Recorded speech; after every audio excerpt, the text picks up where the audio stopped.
गाउँको त्यो पुरानो घरमा बुढीले बुइँगल सफा गर्दै गर्दा एउटा रहस्यमय रातो बाकस फेला पारिन्।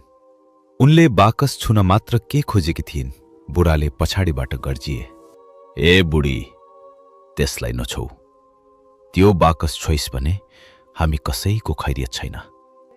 बुढी झर्किन्, किन नछुनु? के लुकाउनु भएको छ यसमा? अर्कै स्वास्नीका गहना हुन् कि क्या हो?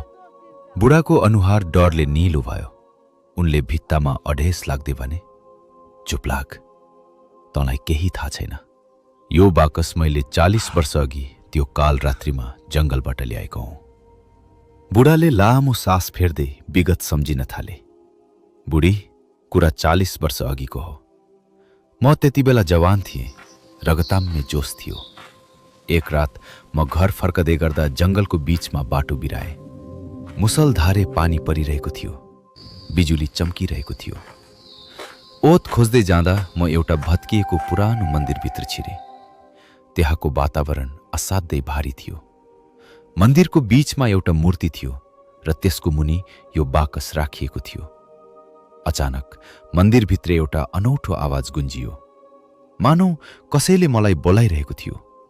मलाई थाहा थिएन यो के हो, तर मैले लोभमा परेर हुन्छ कि डरले त्यो बाकस उठाएँ। बाकस उठाउने बित्तिकै मन्दिर हल्लिन थाल्यो। म ज्यान जोगाएर भागेँ। तर त्यो रातपछि मेरो सपनामा सधैँ एउटा डरलाग्दो छाया आउन थाल्यो। मैले यो बाकसलाई 40 वर्षसम्म लुकाएँ ताकि तँ र यो गाउँ शान्त रहोस्। तर आज यो बाहिर निस्कियो।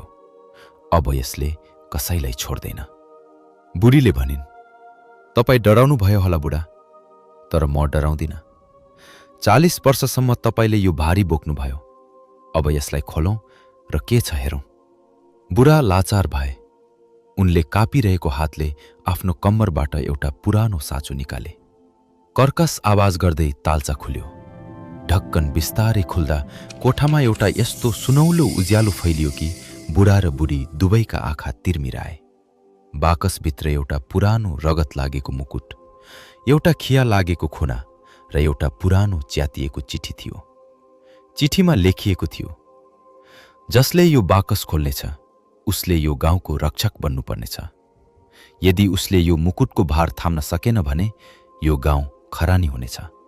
बुढा र बुढी एकअर्काको अनुहार हेर्न थाले। बुढाले रुँदै भने, मैले त यसलाई श्राप सम्झेर लुकाएको थिएँ बुढी, तर यो त एउटा ठूलो जिम्मेवारी पो रहेछ। अब यो मुकुट कसले लगाउने?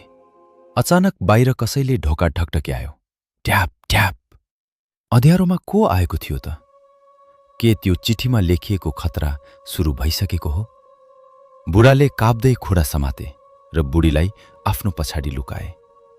रहस्य त अब सुरु हुँदैछ। के होला त अर्को भागमा? च्यानललाई सब्स्क्राइब गरेर जोडिनुहोला।